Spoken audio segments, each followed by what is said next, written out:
Students, welcome. Welcome to Mahatma Gandhi Vidya Mandir's MSG Junior College E-Content Development Department. Myself, Anand Joshi, from the Department of Biology, with my YouTube channel, Anand Joshi Biology.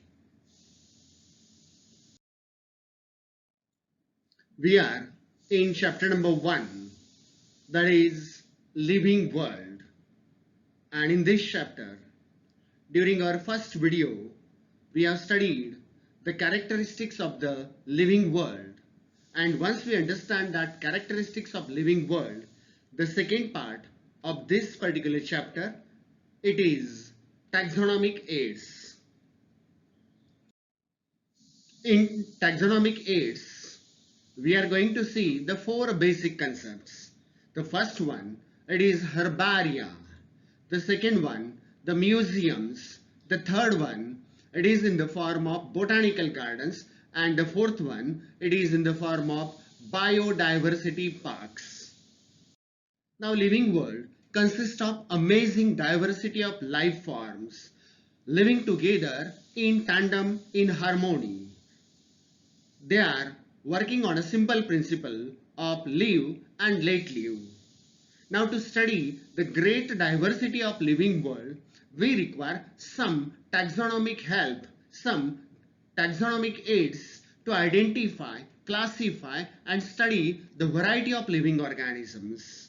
And for that purpose, we are going to see the four different taxonomic aids that include herbaria, botanical garden, museum and biodiversity parks. The first taxonomic aid that we are going to see, it is nothing but the herbaria. Now herbaria, singular herbarium. Now actually this term herbarium, it was first introduced by Pétion de Tonfort in his book Elements. Now actually this herbaria is nothing but the art of preparing and preserving drying plant material and keeping it in steady state for longer references. Now it was first professionally practiced by Italian botanist and taxonomist named Luca Ghini. Now the collection of deposition of dried plant material by using various techniques of preservation and their arrangement in the sequence of accepted classification system, it forms what we refer as herbaria, singular herbarium. Now this is the classical view of herbarium sheet on which a plant material, a dried and pressed plant material, it is stuck on the herbarium sheet of standard size. Here you can able to see the another herbarium sheet which is placed and it is containing a twig of a plant. Now the preservation technique for herbaria, it include mostly pressing and drying plant material. Now in succulent plants, the pressing and drying is not possible and hence such succulent plant materials are preserved in bottles that are containing a mixture of formaldehyde and acetic alcohol.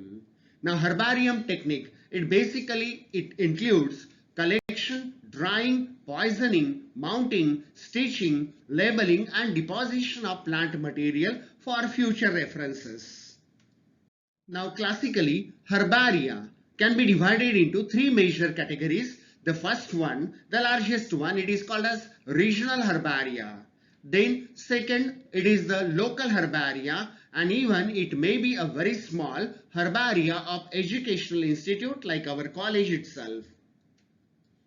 Now important herbaria as far as Indian subcontinent is concerned, the biggest one, it is Central National Herbarium of Kolkata and it is containing about 20 lakhs specimens of plants that are preserved in the herbarium.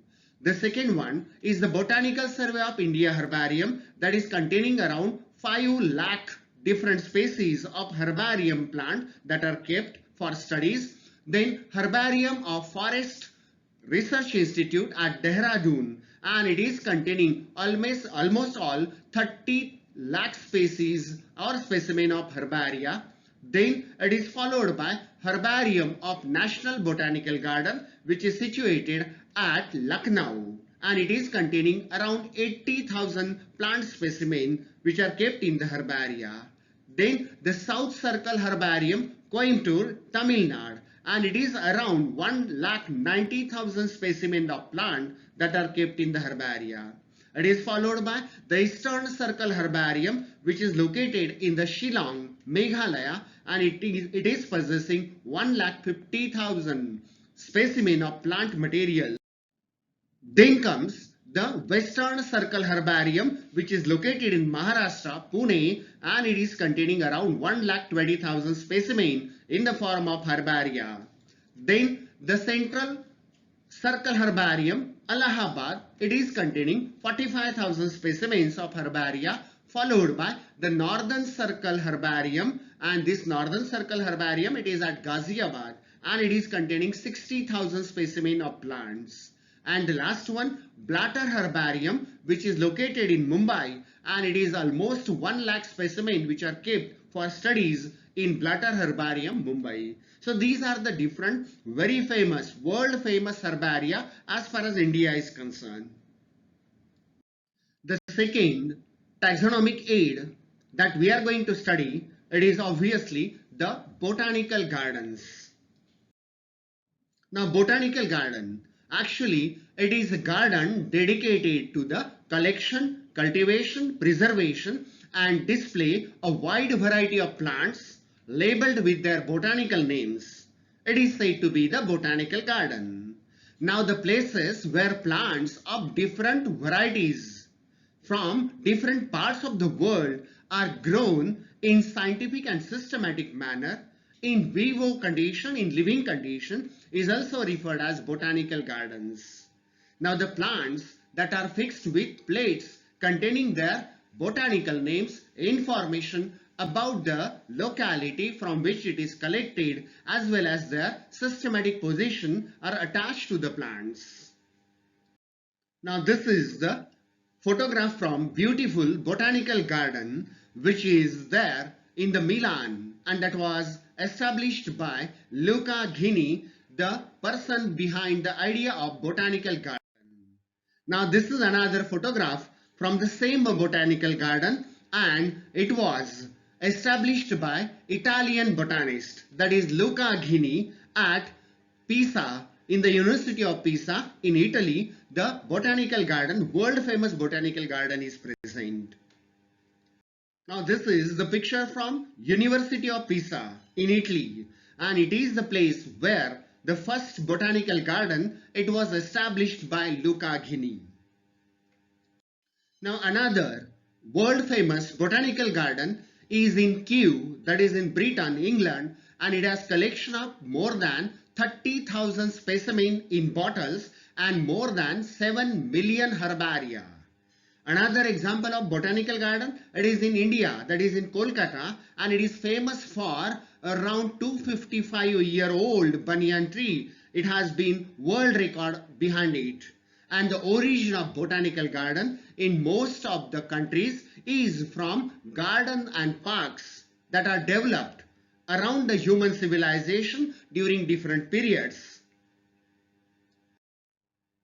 Now these botanical gardens have contributed to the science of botany, study of different plants, right from the times of Theophrastus, that is the father of botany.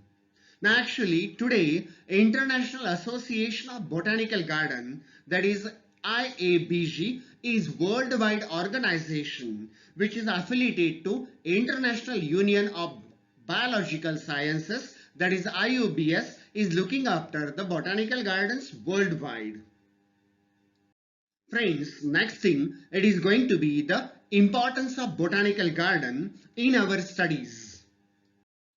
Now, importance of botanical garden, we can mention it as these botanical gardens, they are going to help us for maintaining a record of local flora that are found in around our area, our college, or even our taluka, district or state. Then botanical gardens, they form basis of monographic studies or research work in botany. Additionally, botanical garden, they provide facilities for collection of living plant material required for different purposes, educational purposes, research purposes, etc. Additionally, they can supply seeds and material for botanical investigations, and lastly but very importantly, they may support herbaria, greenhouses, research laboratories as well as libraries for reference purposes. The next thing that we are going to understand is obviously the famous botanical gardens that belongs to India. Obviously, the first one, the oldest one, it is the Indian Botanical Garden, which is located at Kolkata in West Bengal. It is followed by Lloyd Botanical Garden, which is located again in the West Bengal, that is at Darjeeling. It is followed by National Botanical Garden of Lucknow, followed by Botanical Garden of Forest Research Institute, Dehradun, and then the Government Botanical Garden of Uttarakhand. It is also well known for its beauty. The State Botanical Garden of Lalbagh, Bangalore is known for its rose collection, and Botanical Garden of Saharanpur, again it is famous for gymnospermic plants. Friends, next taxonomic aid that we are going to understand, it is museum. A museum directly deals with the identification, documentation and management of biodiversity, the variety of living organisms in the nearby area. The places where collection of preserved plants, animal specimens are kept for taxonomic and systematic purposes are said to be the biological museum. Now in museum, plants and animals and their specimens are preserved in bottles containing 10 to 40% formalin, that is solution of formaldehyde and acetic alcohol, which act as preservative dehydrant, and automatically the specimen will be preserved for very longer duration of time. Now here you can have a look at the museum, which is containing larger animals, and larger specimens of different varieties can be seen in this photograph. Now these larger specimens like birds and animals can be preserved by stuffing them, and that art of preserving the larger animals by stuffing them is famous as taxidermy. Now specimens like shell, bony and skeleton of insects and other we can say insect bodies, they do not require any preservation, as actually they are made up of hard material, keratinous material, which are present within the shells as well as skeleton as well as insect bodies. Now biological museum can perform very important role as reference hub, a ready reference library for biodiversity studies. My dear students, the next taxonomic aid that we are going to study is, definitely it will interest you more, it is nothing but the zoological parks. Basically, zoological park or simply a zoo is a facility in which animals are housed within enclosures, displayed to the public, and within which animal may breed naturally. Now zoo animals live in enclosures that often replicate their natural habitat, natural living conditions, behavioral pattern for the benefit of both animals as well as the visitors. Now London Zoo is the oldest one that was opened in 1826. Initially it was named as the Garden and Menagerie of Zoological Society of London. Now these zoological parks are many a time referred as zoological forests. This is the entrance gate for world famous Nandankanan Zoological Park that was established in 1960. Now this is the entrance gate for Lion Safari, which is present at Nehru Zoological Park in Hyderabad. Friends, we will see some of the world famous zoo. The first one is obviously it is the Halifax Zoo, which is located in the Nova Scotia, US. Then it is followed by Alipore Zoological Park, Kolkata in India. It is followed by Allen Forest Zoo, Kanpur, Uttar Pradesh, followed by Amirthi Zoo, Vellore, Tamil Nadu. Additionally, we can have Ariknar Anna Zoo located in Chennai, Tamil Nadu. Then Veer Mata Jizabai Bhosle Udyan, Bhaikha, Mumbai, very much of our own Maharashtra, and Rajiv Gandhi Zoo, Katras, Pune. Friends, the next topic that we are going to cover in this video lecture is biodiversity conservation. We know this is the most talked topic of today. Entire world is worried about the biodiversity and it is working for conservation of that biodiversity.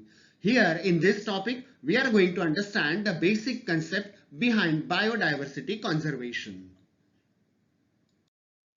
Now friends, we are the most fortunate people to live in India, to live in Maharashtra. The world hotspot of biodiversity, it belongs to India. Now in this particular map, you can see entire Maharashtrian coast followed by Goa, Karnataka, Kerala and Tamil Nadu. It is famous as Western Ghats, and these Western Ghats are internationally accepted as biodiversity hotspots. Friends, biodiversity conservation is actually conservation of biodiversity that leads to conservation of essential ecological diversity and to preserve continuity of food chain. Because we know in the nature, one organism depends upon other for getting food and they are forming a sequential food chain. Even a small disturb in this food chain, it may lead to the destruction of entire food chain and thereby the entire ecosystem. Therefore, to help to maintain ecological stability of an ecosystem, biodiversity conservation is very important. Now, the complexity and density of biodiversity is an important indicator of health of that ecosystem, because the more the healthier ecosystem, more complex, more advanced type of biodiversity members can be seen in that ecosystem. In recent past, due to reckless human greed and illegal activities of human beings have endangered the entire living world, entire biodiversity, and therefore most of the people worldwide, they are worried for biodiversity. Now, conservation of biodiversity, essentially it includes slow down or stop or even reverse the loss of natural habitation of organism, and that is too with the help of in situ efforts, that is in their natural habitat they are to be preserved without any artificial interference. Now, conservation of biodiversity is a moral and ethical concern as millions of varieties of plants, animals, microorganisms share equal stake on this living planet Earth. It is not only the human being that are having the ownership of this entire living world, but others are also equally sharing this. Now, for conservation of biodiversity, we erect and maintain biodiversity parks. Now, biodiversity parks are the assemblage of species in the form of biotic community that belongs to an ecological range and help in promoting urban biodiversity conservation. Even it can be erected in the middle of the city where natural vegetation and animals and organisms can be maintained. An ecological assemblage of species that forms a self-sustaining community on degraded barren landscape in urban area even is referred as biodiversity parks. So here you can understand that biodiversity park can be erected in the cities, in the urban area where barren landscapes are available. Now friends, you can see our Maharashtrian Pune Mahanagarpalika has erected Udan Jaiva Vividhata Udyan, obviously Udan Biodiversity Park, and it is maintained beautifully. Another beautiful biodiversity park, it is at Uttarakhand in the city of Almora. And in our very own Mahabaleshwara, there is a beautiful biodiversity park which is maintained under the name of Herbal Garden erected and maintained by Government of Maharashtra. Friends, the famous biodiversity parks, they include the first one, Sri Late Uttam Rao Patil Biodiversity Park, which is located at Guregar, Mahabaleshwara in Maharashtra. The second one, it is the Baner Pashan Biodiversity Park, Pune, and it is famous for its vegetation. Then Yamuna Biodiversity Park, which is located in New Delhi, and it is famous for indigenous plant varieties. The other one, it is Hyderabad Biodiversity Park, which is now in Telangana. And Mewar Biodiversity Park, Amberi in Rajasthan. And Aravali Biodiversity Park, that is located in Haryana. And these are the locations of different biodiversity parks in India, which start from Greater Himalayan to the Tamil Nadu, and from Gir to the Seven Sisters, or we can say Meghalaya. So all the entire Indian subcontinent, it is famous. It can be maintained in the form of biodiversity park, and India is the next hope of the entire world for maintenance of biodiversity. So it is our duty to understand and preserve these biodiversity hotspots. So this is the photograph from South Biodiversity Park, which is located near Delhi, and it includes Yamuna Biodiversity Park, Aravali Biodiversity Park, Neela House Biodiversity Park, Kamla Nehru Biodiversity Park, then Talipat Wali Biodiversity Park, and Tughlaqabad Biodiversity Park. Now the entire area, it was around 115 hectares, and it has costed government around 2 crores for 5 years. So this is the best example where even the developed, very rapidly developing cities can maintain the biodiversity and help to preserve the natural wealth for the humankind. So friends, this is the story of taxonomic aids, and obviously through these taxonomic aids we have understood the importance of maintaining and supporting the wildlife in our own vicinity, because human being basically belongs to kingdom Animalia, and if we have to survive on this living planet Earth for longer duration, we have to respect, we have to take care of other living things also. It is not possible for us to live on the earth without biological world, without living world. So obviously the end point should be that human being should live in 100% coincidence, 100% rhythmicity with the other living things, so that sustenance or sustainable development of human civilization become possible. Friends, these lecture series are available to you with the Mahatma Gandhi Vidya Mandir's MSG College Malegaon camp. I myself, Anand Joshi from the Department of Biology. I am helping my students with my YouTube channel Anand Joshi Biology. If you find these videos helpful for your studies, you can like, comment, subscribe and share to your friends also. Thank you very much.